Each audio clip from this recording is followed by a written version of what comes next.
Hello guys. I really think it's about time our country, the education service and the government started to review our education system. I just watched an interview between KSM and the lady who hosts the National Science and Maths Quiz.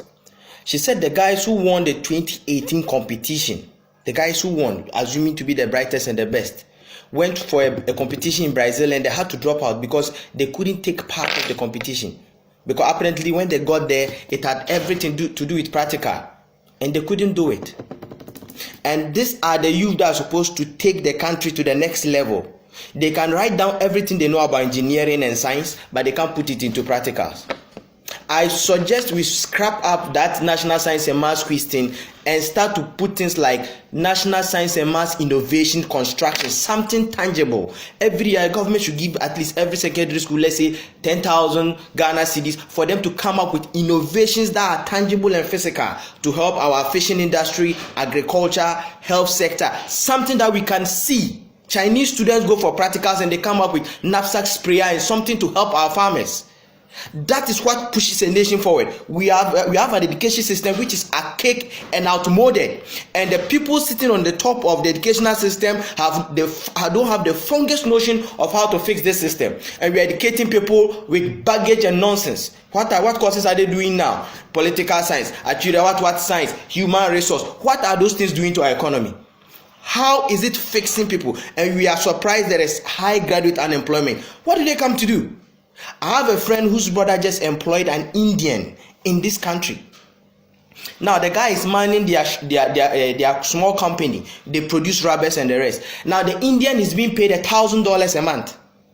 This is a friend of mine who could have employed me because I'm a graduate. But you know what he said? The Indian can fix the machine when it breaks down. What can I do about the machine? Nothing. I'll start papers, planning, community development, all those nonsense. Now, this is 5,000 Ghana cedis that is going to a foreigner's pocket, which could have come to my pocket to take care of my people in my country. And we sit down there and we talk big English on those podiums when our education system is messed up and nothing seems to work. What we should start to understand is that retentive memory is different from being intelligent. Creativity and adaptive intelligence is what fixes a nation, not ability to memorize what a lecturer taught you. We have lazy lecturers sitting around. All they do is go to Google, download anything about something and just come and teach. They don't even have books of their own. And we are sitting there. As at now, we can't create incubators. We can't do things that can help our own system. We can't build tractors. Things that can help us. We can't do any. I have a friend who had the opportunity to go to school abroad. He went and learned welding. Now, our ignorant education system will look down upon a skill like welding. He's welding an oil company and he's making millions of dollars. Just being a welder in an oil company. Then you tell us we should go and learn political science and all that nonsense and come and sit down doing nothing. Here are the youth that were supposed to be the brightest. They got to a competition and they had to drop out.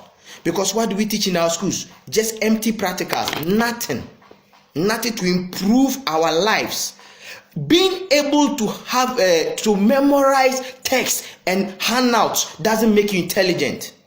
Looking at your society, looking at the problems we are facing and being able to fix it is what changes a society. We have a useless education system from class 1 to the final distance, and you people are sitting down, spending money, going to workshops and doing nothing about it. Calling yourself professors and what sort of sitting there. It's very sad. It's very sad. I feel sad today as being a Ghanaian. Living in a country that does not understand anything about the concept of education. If you doubt what I'm saying, go to YouTube and watch the interview of the CEO of Apple, the Apple company. He is the CEO of one of the wealthiest companies. Last year, they hit $1 trillion. Go and watch an interview about him and about what he said about China.